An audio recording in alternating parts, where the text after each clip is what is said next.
My parents forged my grandmother's will to steal her house, but the judge laughed in their faces. Hi, I'm Nate, 38, and 3 months ago, I walked into a probate court expecting another knife in the back. Instead, I walked out with everything they tried to steal, and something better, peace. They sat there like royalty. My dad with his hand gripping my sister's shoulder like he was naming her heir to the throne. My mom in pearls stiff as granite. The moment the judge flipped open the letter I'd sent, his mouth twitched, and then he laughed. Out loud. In court. That's when they started to panic. But we'll get to that. I'm Nate. I own a locksmith company, drive a van with more dings than miles left in it, and for the past decade, I've been my family's unpaid emergency technician.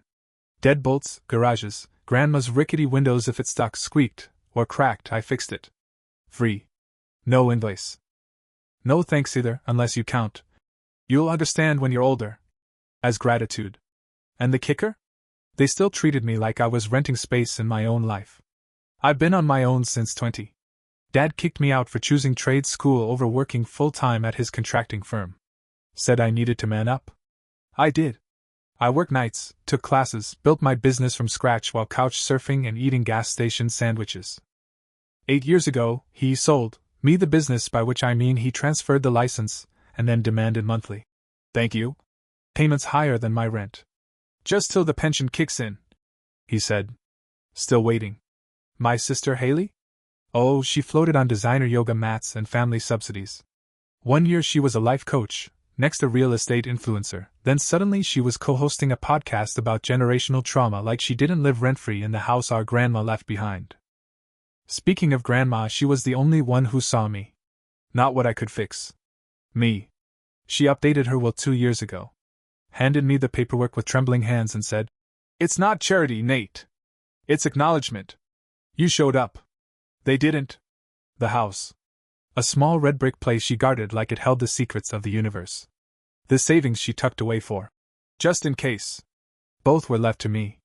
Not to spite anyone. Just because I earned it. She passed 6 months ago. I handled the funeral. Paid the florist. Cleaned out her freezer. While my parents wept performatively in the front row, I stood at the back, staring at the photo I'd taken of her last spring, smiling on the porch with her tea. 1 week later, my parents forgot to tell me about a lawyer meeting. I found out from a voicemail, checked my email, and saw a very different version of the will attached. One where my name was gone. Replaced by 3 new heirs, my parents and Haley. They tried to erase me from my own grandmother's final wish. And that's when I stopped being the good son. I didn't yell. I didn't storm over. I did what I always do when something's broken. I examined it. Quietly. Carefully.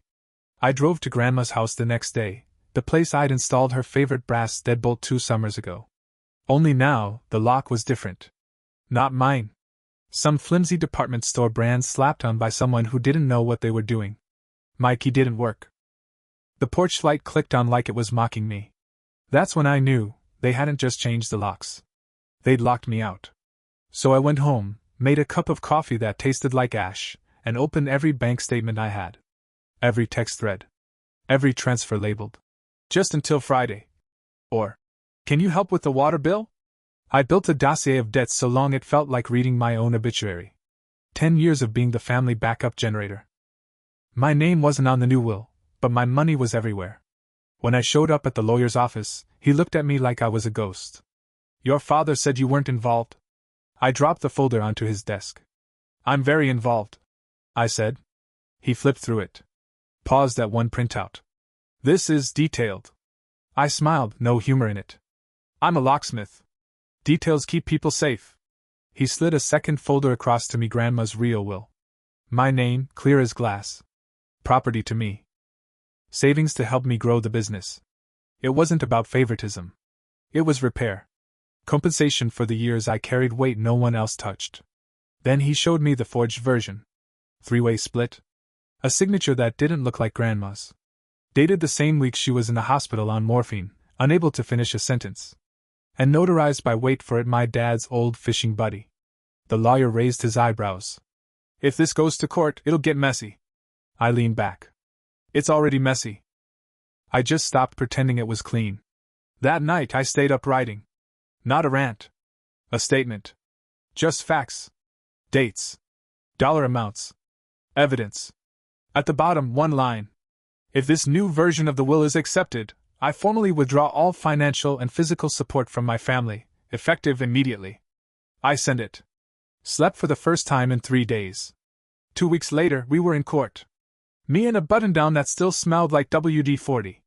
Them, smug in suits. Until the judge opened my letter and laughed.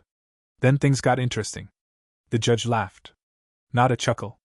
A sharp, surprised burst of air like someone finding a live grenade in a box labeled birthday cake. He looked down at my letter, then at my parents, then back again. Mr. Collins, he said, lifting the stapled pages, your son has provided a financial timeline more thorough than most forensic accountants. My dad's jaw tightened. Haley fidgeted with her bangles. My mom looked like she'd just bitten into a lemon on purpose. Your Honor, my father started, trying for calm. He's trying to humiliate us. This is a family matter. We should have kept this out of court. The judge raised a hand. No, Mr. Collins. This is exactly what probate court is for. When families act like wolves, the rest of us get out the rulebook. Haley shot me a look that could peel paint. The same look she gave me when I reminded her podcast mic was still plugged into her ex-boyfriend's credit card. The judge turned back to my file. You claimed your mother was not of sound mind when she drafted the original will. However, he tapped the page.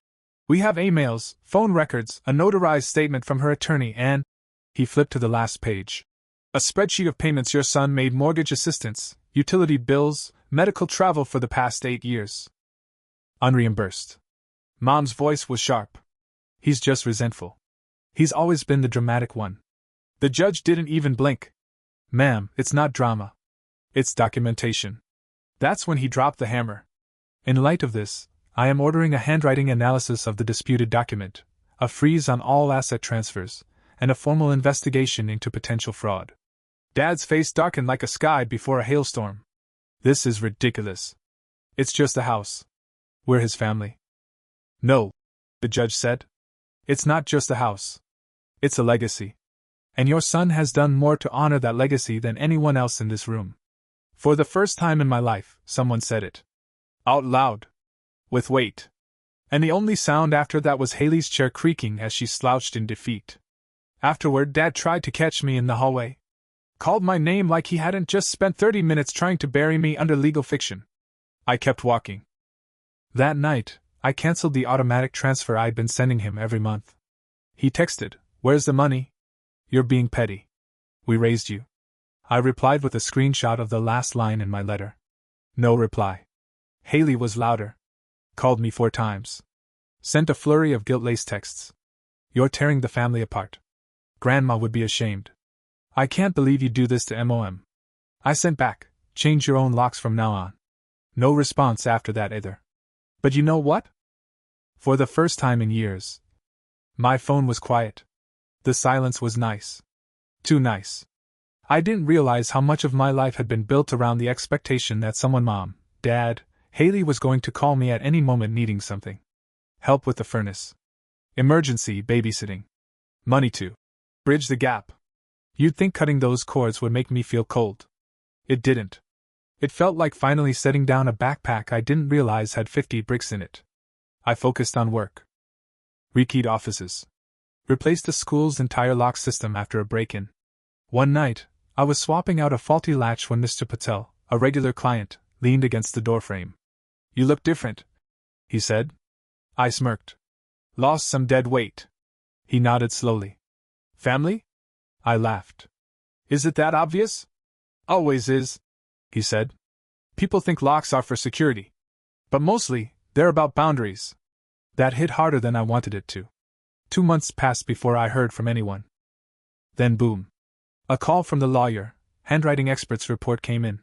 Turns out, the signature on the revised will was trash. Shaky in a way that didn't match any of Grandma's records. The date didn't line up either. She'd been in the hospital, medicated out of her mind. The notary? Disbarred 2 years ago. Apparently Dad's buddy was notarizing real estate deals from a bar stool. The judge tossed the new will out like spoiled milk. The original one, my name on the house, the savings account, was reinstated. That's when the floodgates opened. Mom called sobbing. How could you do this to us? she cried. We counted on that house for retirement. I sat at my kitchen table, staring at my half-eaten sandwich. You counted on stealing from me, I said. That's not fair, she snapped. We're your parents. I know, I said. That's the saddest part. She hung up. No surprise. Then came the group texts. From numbers I didn't even recognize. Your sister says you froze the account. She has kids, Nate. Grandma wouldn't want this. Why are you being vindictive? One cousin even added, don't make us pick sides. I didn't respond to any of it. I went over to Grandma's house instead. Unlocked the front door, my key still worked, thank you very much, and just stood in the entryway. It was quiet. The kind of quiet that isn't lonely. Just calm. I found a stack of old mail on the counter. A grocery list in Grandma's handwriting. A dusty picture frame of us at a 4th of July picnic, me holding a sparkler, her laughing with her head thrown back. I sat on the living room floor with it in my lap, and for the first time since the hearing, I let myself cry. Not angry tears. Relieved ones. Because I wasn't just keeping a house. I was reclaiming a home. A week later, I changed the locks. Not out of spite. Not to make a point. Because I needed to. Because the old ones had been compromised literally and metaphorically. I picked a keypad system with a backup deadbolt, installed the sensors myself, and programmed the code to Grandma's birthday. As I tightened the final screw, I realized this wasn't about keeping anyone out anymore. It was about protecting what was finally mine. I gave a copy of the code to no one. Not Mom. Not Dad. Not Haley. And when Haley drove by 2 days later in her oversized white SUV and sat parked across the street for a full hour, engine running, sunglasses on, I didn't come out. I didn't wave. I didn't acknowledge her at all. She wanted to see if she could rattle the lock without touching it. She couldn't. That same afternoon, I made a folder in the kitchen drawer labeled Happy Things. Inside I placed Grandma's original will. The judge's signed court order. The note she left me in the back of her bedroom closet that read, if they turn this house into a battlefield, remember, you don't have to stay in the trench. I put my favorite photo of her sun hat, porch swing, eyes closed mid-laugh right above the fireplace. And for the first time, the house didn't feel like a landmine. It felt like a shield. Then the final blow came not from my family, but from myself. I looked at the joint account I'd kept open. Just in case. The one tied to my dad's utilities, the one he'd guilt me into opening when I was 25, and he claimed his Social Security paperwork got lost. I closed it. Next, the emergency credit card I'd put Mom on years ago, which she used last month to buy patio furniture Haley had, accidentally, ordered with her own maxed-out card. Closed. I also finally blocked their numbers. Every single one of them. Including Dad's burner phone. Yes. My dad has a burner phone. No, I'm not surprised. It wasn't about revenge. It was about finally making my life mine. A few days later, my cousin Jenna reached out. We hadn't spoken in years, but her message read, hey, just wanted to say I heard what happened. Took guts. Proud of you. If you ever want a clean family dinner, come by. No drama. Just lasagna. And that was the moment I realized I wasn't as alone as they made me feel. The peace didn't last. Because when people lose access to your life, they don't always disappear, they escalate. First, Haley posted a thinly veiled Instagram story. It's always the quiet ones who think betrayal equals boundaries. Family is forever unless you're selfish. A blurry photo of the house followed, caption. Stolen dreams, stolen home. Hashtag justice for our parents. I didn't reply. I didn't even read the comments. Then came the letter. Actual mail. A thick envelope with my full name in Haley's handwriting. Inside, a printed invoice titled, Back pay for emotional support and familial contributions. An itemized list of services she claimed to have provided our parents over the last decade, including kept them company over holidays, $6,000. Ran errands for Mom, $4,200. Moral support during difficult times, priceless, $10,000. A final total of $32,200. With a note at the bottom. We believe it's only fair to split the inheritance equally, minus your debts to the family. I stared at it for a solid minute. Then I laughed so hard I dropped the whole pile in the recycling bin. But this wasn't just noise. This was strategy. The next week, Their lawyer called mine. Said he was reaching out, in good faith, to discuss alternative resolutions. My lawyer, a woman named Tessa who talks like a chainsaw with a law degree, replied, Nate's not interested in renegotiating. If they want to try court again, bring snacks. Then came the unthinkable. They tried to relist the house on Airbnb. Haley used a different account. New email, same photos. Same entire home. Lie. Same, no owner on site. Tag. They even used Grandma's bedroom as the main cover photo. That one stung. I sent the listing to the platform's fraud department with the trust deed and the HOA rules. Listing removed. User banned. Then I posted one of my own on the HOA bulletin board. To neighbors and friends, this home is not for rent. If you see unfamiliar cars or receive solicitations, please contact me directly. Simple. Clear. No drama. Just locks and letters. But the kicker came one quiet Sunday. My mom called from an unknown number. I let it go to voicemail. Her voice soft. Nathaniel. Your father and I, we don't understand why you're doing this. We're your family.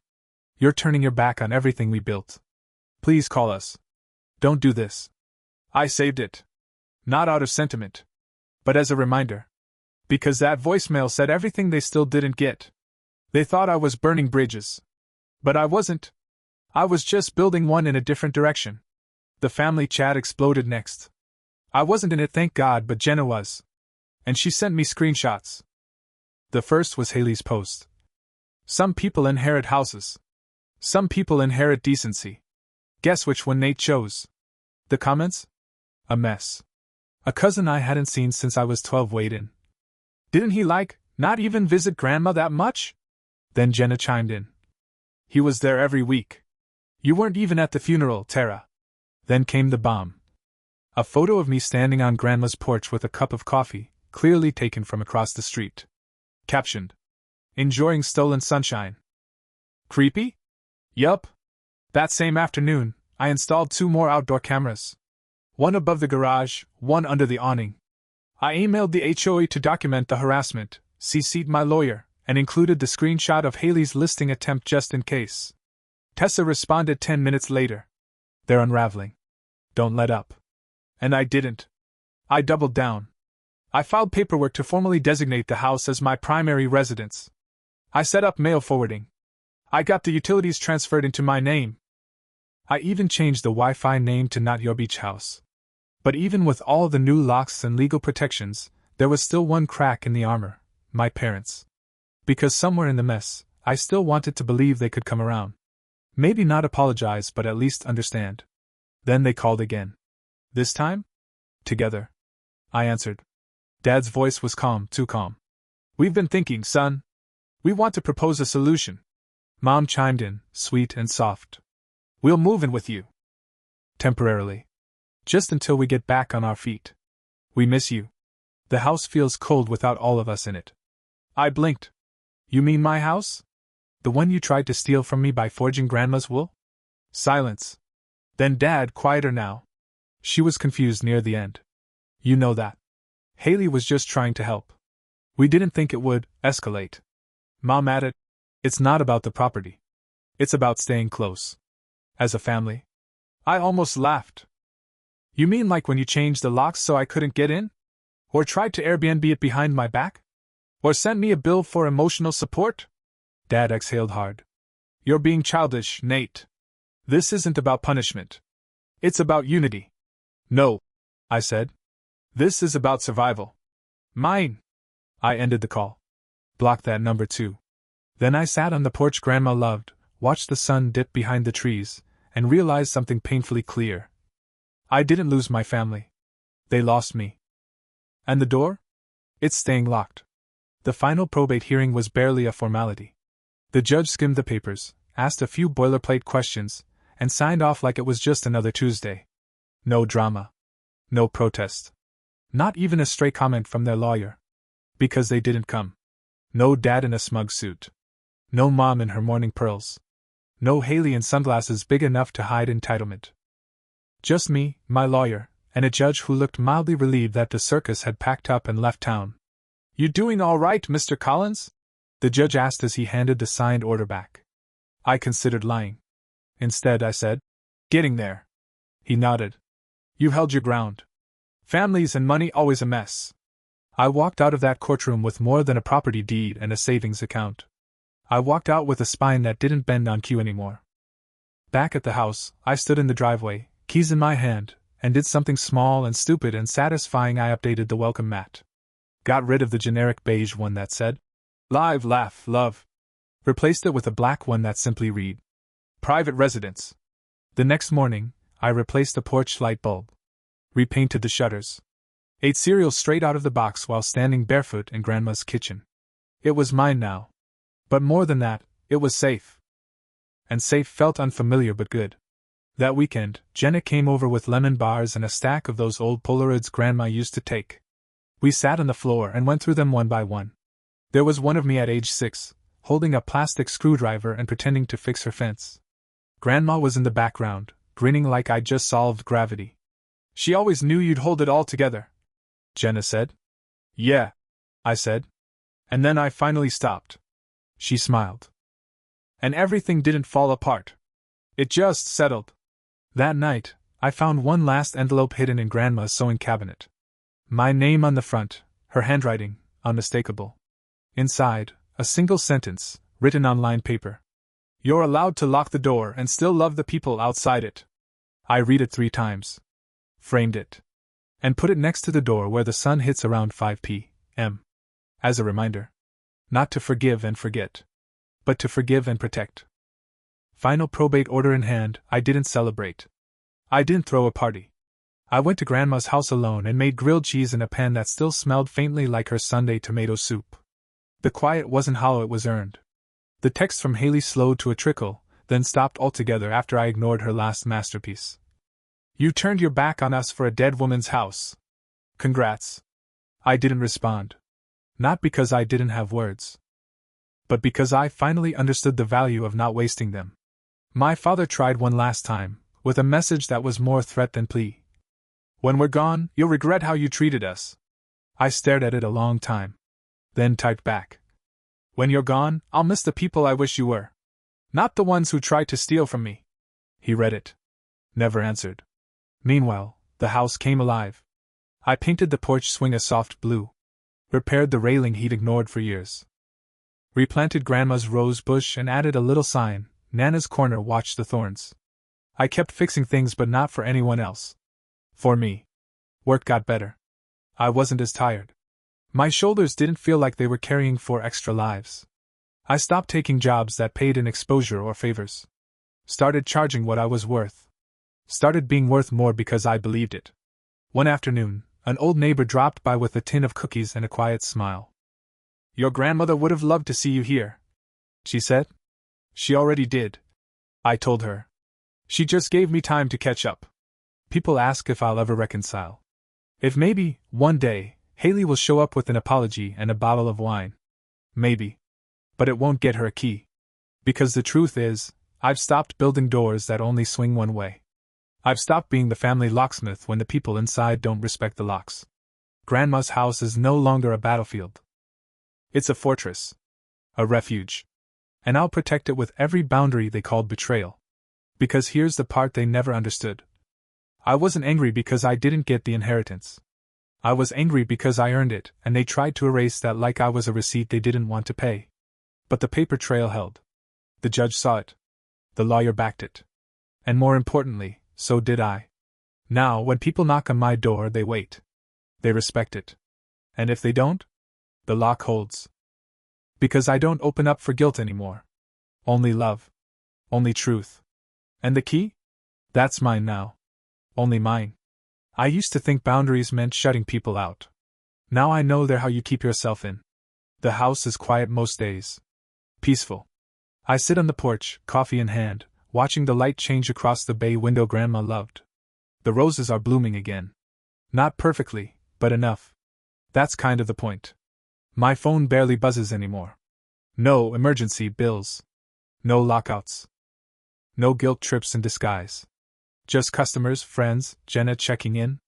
People who knock instead of barging in. Sometimes I look at the keypad by the door and smile. It's not just a lock, it's a choice. Mine. I'll leave a copy of the key with someone one day. Maybe.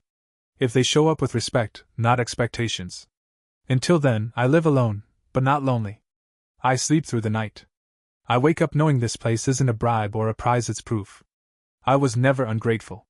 Never selfish. Never the villain. I was just tired. Now I'm free. And the door? Still locked. Still mine.